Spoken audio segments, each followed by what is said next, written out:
Ladies and gentlemen, would you welcome back Gary Devlin? Thank you. Appreciate that. Well, Helen, I know you've been writing some things down, so where would you like to start with this young man, or should we just start at the start?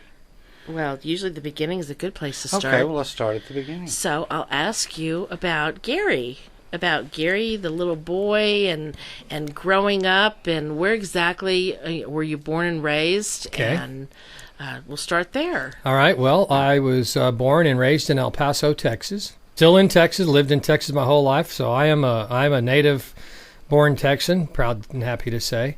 How long did you stay? You and your family stayed there? So I lived there until I moved here to the DFW area in 1978. I would have been 18 at that. So you graduated from high school out there? Graduated from high school, moved out here to go to college. Yep.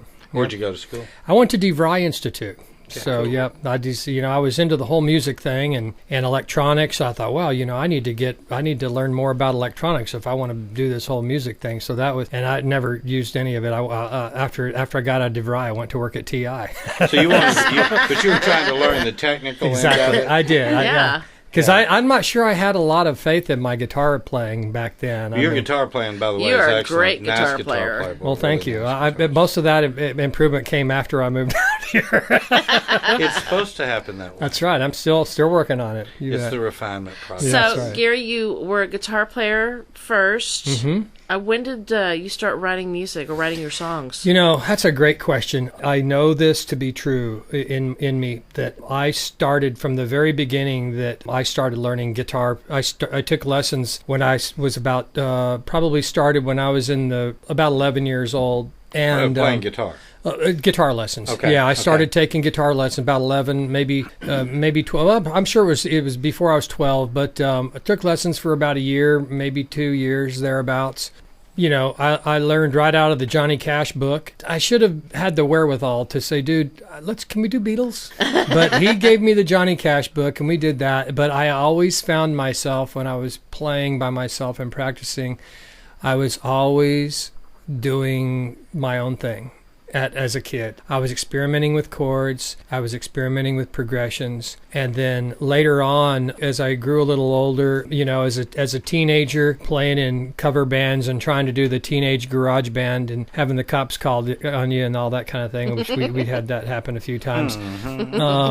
I never really was doing the songwriting thing, but we did kind of a lot of me and the friends that I hung out with, we were kind of into the whole jam thing. We would kind of put together some original jam type things that were along the lines of the Latin jazz, kind of the Santana thing, the cumbias, not cumbias, but that kind of samba feel, and so. But the whole original music thing was always somehow in me. As a young adult, even after I got married, I started writing music, played in church off and on, and I wrote some Christian-oriented, religious-oriented tunes.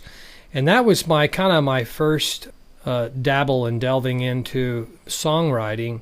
And then it really never left me, although it kind of went dormant, and it kind of came and went and that thing. But that's a long-winded answer about that's the nature of songwriting, though. I Mm-hmm. think is it comes and goes. It's fleeting thing. I think that every songwriter I've ever talked to, they sure hope they get to write another one. Yeah, it goes dormant until the next one. Yeah. It's like Steve Goodman, the guy who wrote The City of New Orleans.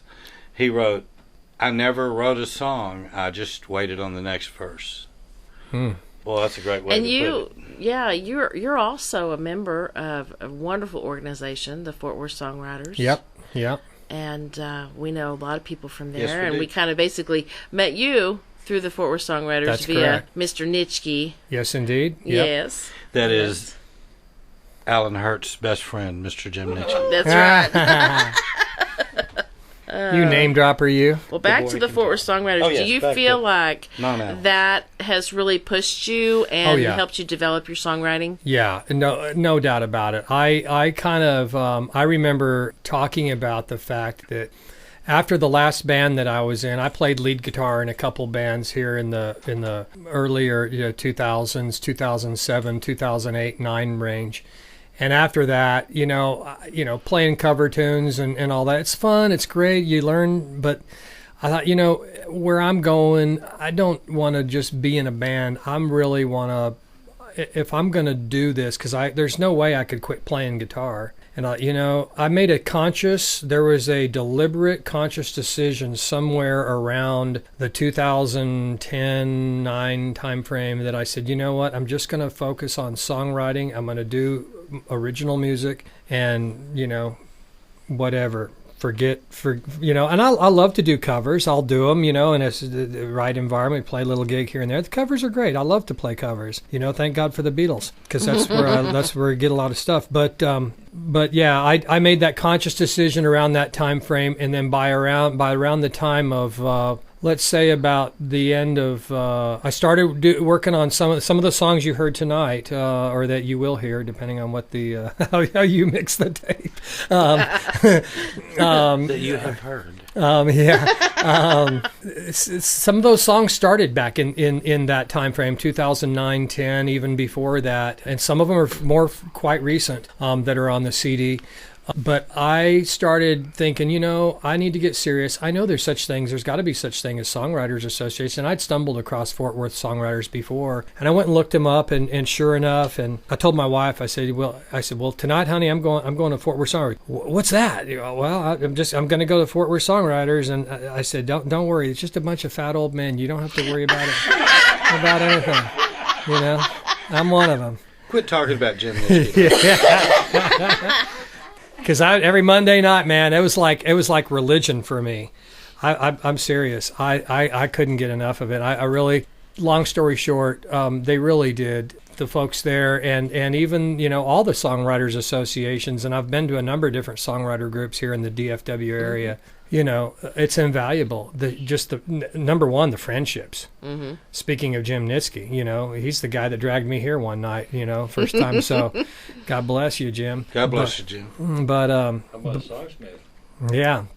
But, you know, just the friendships, the relationships, the collaboration. And you're also involved with Mary Dawson's group. So you bet. I want to give Mary and her group a Mary, plug, too. Absolutely. Mary gets a big. She's on the. I actually credited her. She got a little thank you on the CD, as a matter of fact. So I don't know if she's seen it or not yet, but it's just a phenomenal thing to be around like-minded people who really want to do this and put their heads together. And you get critiqued. And you go, you know, you just kind of bite your tongue, you know, and just, you know. It's like somebody talking about one of your kids. That's right. Yeah. It's like, okay, and you just, okay. And I'm very disciplined about not arguing about what they sing, because after all, it's my song. I can do whatever the hell I want. That's right. You know, but I ought to listen to them at least. And I've gotten great feedback about my music. So yeah, it's really helped. You can tell if it's coming from the right place or not. You know? You absolutely can. I think every songwriters organization that's out there, and we're a member of Fort Worth Songwriters and a number of the others, North Texas Songwriters organizations, and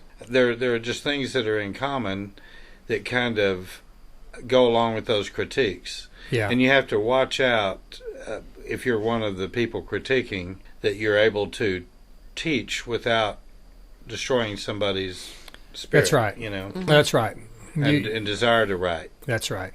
So it's a fine line to walk, and I hear, even though I've not been to one of her classes, I hear Mary is very good about that she's very good at. She's the best. We take our hat off to you, man. She's the best. Yeah, I love Mary. I would recommend anybody who hears this to look up Songsmith in Dallas or on the web. We meet in Grapevine once a month, second Wednesday. So there's a little plug for Mary's Songsmith group. Yeah. And wherever you are, if you'll just Google a songwriters group near your zip code, you'll find them. They're all over the country. Austin's got a great group. So does Houston. So does El Paso. El Paso's got a songwriting organization. Sure. So I mean, we're in contact with a lot of them, and we encourage everybody to go that route and do the open mic thing. It's fun. Yep. And then decide what you want to be. That's and what right. you want to do. Yep. Mm-hmm. Still working on that. Yeah. We all are. Yeah. Being that you do have a CD and you've mentioned it, can you let our listening audience know where they can purchase your CD? And if you have a website, go ahead and plug that as well. Okay, sure. Thank you. My website's GaryDevlin.com. I'm working on, it's really funny. You put all the blood, sweat, and tears into the recording. and then all of a sudden you realize, oh wow, I got to do some packaging and some artwork and blah blah blah and some graphics design, and then you get that, and then oh yeah, I got to do some social media and got to do all these linkages, and so it's been fun. So I'm putting all that together. I'm on Facebook as well, Gary Devlin Music. Facebook.com/Gary Devlin Music. And you're also on there individually. I'm on there individually, but my music page would be Gary Devlin Music, and then of course Reverb Nation, and so and SoundCloud as well. Yeah, so I'm working on figuring out because there's a number of aggregators, and my plan is to get it on CD Baby, and it'll be on iTunes. I'm working on that, so it'll be available for download and streaming on all the major sites. Right now they buy it from you directly. They could buy it from me directly. You can go to my website. You can there's a contact at GaryDevlin.com. And come to his shows. Go support live music. Absolutely, love to do that. Yeah, I'm working primarily in the Mansfield, Arlington, Midlothian, Waxahachie area, the kind of the southern end of the Metroplex. So yeah, Fort Worth. We understand that part of it. We do. That's our stomping grounds. You bet. It's not bad from Mansfield. It's a quick drive right down the highway. It's really There's a point to where you want to take your music out and get to the other areas, and the best place in the world to network with other songwriters is www.inthemusicroom.com, just where you are right now. I think that's right. Because we've got hundreds of other artists up there that will gladly help you in their areas and vice versa. So, that's wonderful. Network with them, and we ask the public also to keep listening. We're nearing 100,000 a month in listeners. Is that right? Wow. It's been all organic. Jim started with me when I think we had about 40 listeners. There's you and I and 38 other people, I think. That's true. That was when Jim was young. Yeah. So tell me also about, in your songwriting, let's talk about that for a minute. Who would you say that would be the heavy influences there as far as either artists or bands? Now, you quoted some other things, but I mean specifically the songwriting end. Yeah, that's a good question, of course. And I used to give a couple pat answers, which were true. I mean, they were correct, but I realized that first of all, the lights turned on for me when I was a little kid and I heard the Beatles. I mean, there's no doubt. I was, as far as I knew, there was only like Dean Martin and Robert Goulet and Tony Bennett that my mom listened to while, I was Mitch. That's right. And maybe I'm giving away my age here, but that's okay. But the Beatles came on, and I heard the Beatles change things, and I knew from that point on that music would never be the same for me, and I fell in love. And then the songwriting thing, as I talked about earlier, it came as I started learning to play the guitar, and my first real influence in desiring to become a guitar player was my own older brother. He took guitar lessons, and I watched him play. And I never considered playing. I never thought, but then, I don't know, one of my parents said, do you want to take lessons too? And I said, yeah. So I did that, and God bless my brother Tommy, but he's one of my first influences. Now, to get to your real question, the songwriting thing, as when I one of the dorm, after I came back from one of my dormant phases, Jim Croce, just blew me away. I was probably in about the 8th grade, that time frame, 9th grade, and broke my heart when he died. But Jim Croce was an amazing songwriter, and his music just, I tried to emulate some of that stuff on the acoustic when I was a kid. Of course, the Beatles. Also, as I grew a little older and started getting into the rock and roll thing, I got a little bit snobbish. I got a little bit of an arrogance thing about me, and I thought, I gotta go and listen to the top to the, it's Jeff Beck or nothing, or and then I started getting into. And then you realize how big a corner he's in. Yeah, that's right, and not a mainstream guy by any, but he's carved his. But that was more, not so much, to your point, not so much about the songwriting, but that was more about the guitar playing. When I became really hypnotized over guitar music and the Jeff Becks, the Eric Claptons, and even then kind of into the jazz thing with Al Di Meola. Well, that was going to be my next. Where did the jazz influence come from? Yeah, a little bit of Al Di Meola in there, and then some of the blues, and I was on my honeymoon, believe it or not, and I heard Eric Johnson for the first time, and I was like, oh my God. Avia Music. Yeah, I was wow. I was like, oh my God, there's something there's something new. And then, I was in the studio when he recorded a lot of that album. Is that right? He's such a mystical guy anyway.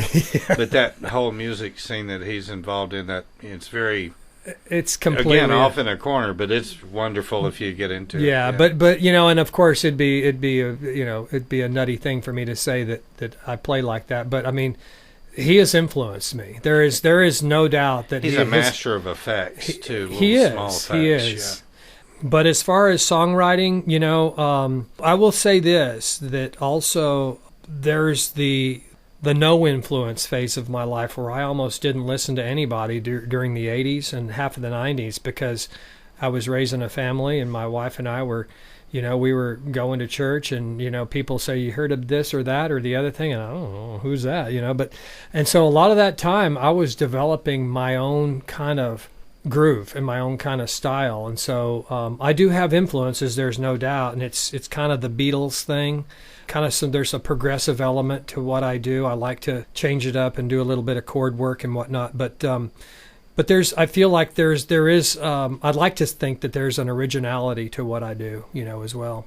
I mean, we all operate with the same 12 notes, so it's how we use them, That's right. And that makes us distinct. To me, when I was listening to your playing, I was hearing a lot of different influences. I was even hearing some little Steely Dan, some Skunk Baxter influences in there. Yeah, thanks for mentioning them. Because, I mean, that's what I was picking up from the big overtones. Time. I love Steely. Yeah, so I listen to them a lot. It was mainly the run, some of the little... anyway, I got it. So yeah, definitely. I'm with Steely Dan's the bomb. Larry Carlton, yeah. Larry Carlton's phenomenal. Yeah, Robin Ford, one of my all-time favorites, which we're going to see in a few weeks at the Dallas Guitar Show. That's great. Yes. I don't get out and go to many things like that, but I will go see Robin Ford. I'm going to send Randy on his merry little way to the guitar show. Too. Well, if I can walk by then, maybe. It's a must. Well, Gary, we want to thank you for being with us tonight. Thank you very much. And I hope you'll come back, and we appreciate what you do for live music, too. But let me ask you one other question that comes to mind real quick, because this is another thing I talk to songwriters about all the time.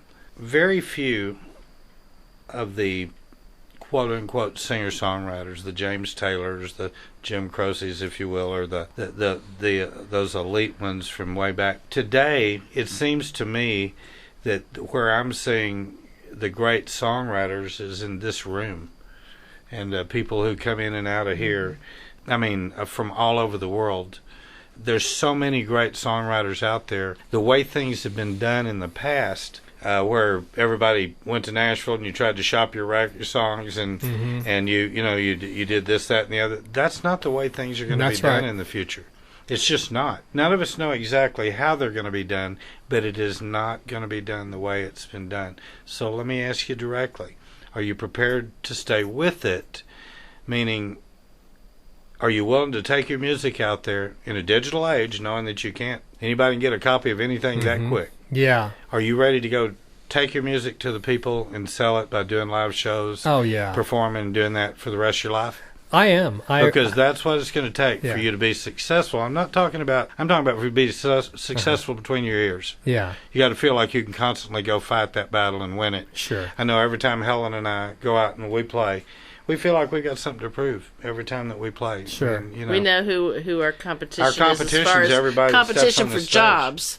Right. So Right. yeah. We realize our game has got to be up. If we don't raise our game, then we're going to get overrun by the great ones. Well, I think that's right, and there are great ones. My brother, he said something to me when I was a kid or many years younger. He said, Gary, don't worry about the other. And again, we were talking more about guitar. He said, don't worry about, because no matter where you go, there will always be a better guitar player than you. And he's and that guitar player, that guitar player who blows your doors off, there's someone that blows his doors off. So don't worry about that. Just do your thing. And he may be as insecure about it as the next That's guy. right. So I'm sure Eric Johnson isn't, but that's another story. you might be surprised. Yeah, that's right. You might but be surprised. that's true. But I will say this, that I have begun. I am not at all discouraged about the way the music industry has changed. The way it used to be, you had to go and get a label and all that. To me, I think, the digital age, the music, the internet age, the social networking age, it has been a great leveling field, and people like us can go and we can market directly. Anybody in the world can get to your website. That's the awesome thing and about that's the cool thing. Now, distribution is the difference between. That's right. That's really how many people can you get your music in front of. That's right. Ken Gaines and I were talking about that one day. And we were talking about, I asked him. I said, "How do you make $1 million in this business?" He said, "I don't understand the question." I said, "Well, let me ask you this. If you play a live show in front of 100 people that you've never played in front of before, how many of them will buy a CD?" There's a number. Mm-hmm. Well, whatever that number is what our number is. Mm-hmm. 17, 7, 27, whatever it is. Mm-hmm. But so there's a number that those people will buy. So how many of those do you have to sell to make $1 million? A lot. You have to sell a lot. So the difference is 100,000. You've got to be in front of more people. That's right. That's right. Somehow. And the difference is the internet. It enables you to, they can find you, whether it's finding you here in the music room or finding you on KNON in Dallas or wherever the venue may be. Right. If you put your product out there, you got a shot. Right. And keep putting your product out there, Gary. It's great having you down here with us. Well, thank you. And since you mentioned that, that's GaryDevlin.com. Yes. Devlin. Yes. There you go. In fact, if you're listening to this show, you had to have seen his name at least twice to get to the page. There you go. That's exactly how There it's you done. go. It has been a lot of fun tonight. It really has. Wow. Before Thank we you. sign off, we do have an audience member that's requested that they ask a question of you as well. So Okay. I'm going to turn it over. Gary, my name is Mike Connor. I'm also a member of the Fort Worth Songwriters Association in Fort Worth, Texas. With the advent of our technology that we have today, drum tracks that are computerized, so many sounds that are computerized, and so many things that you hear on the radio now that are obviously not live, but they're machine generated. Do you think that has helped or that has hurt the music industry today? I'm a technologist.